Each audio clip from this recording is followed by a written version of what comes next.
أعوذ بالله من الشيطان الرجيم. بسم الله الرحمن الرحيم.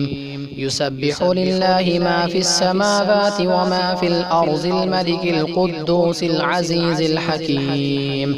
هو الذي بعث في الأميين رسولا منهم يتلو عليهم آياته ويزكيهم ويعلمهم الكتاب والحكمة وإن كانوا من قبل لفي ضلال مبين، وآخرين منهم لما يلحقوا بهم وهو العزيز الحكيم.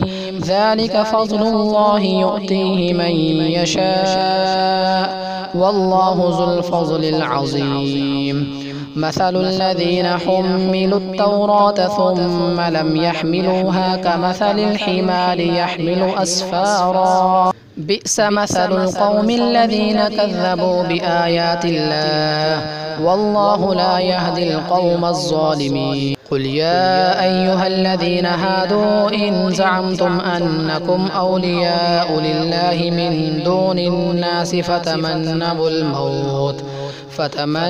الموت إن كنتم صادقين، ولا يتمنونه أبدا بما قدمت أيديهم والله عليم بالظالمين.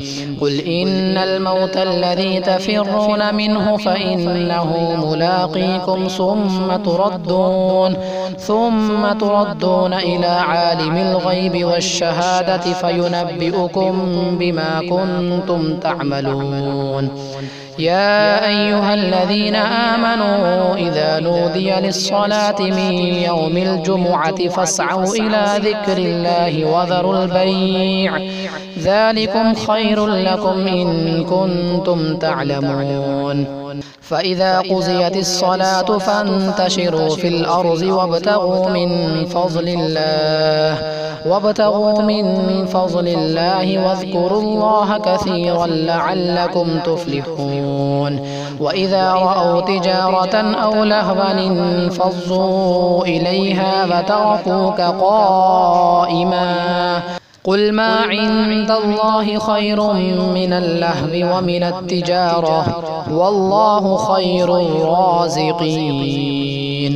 صدق الله العظيم। इस तरह की मज़ीद वीडियोज़ देखने के लिए तौहीद ऑफिशियल को सब्सक्राइब करें। अस्सलामु अलैकुम व रहमतुल्लाहि व बरकातुहू।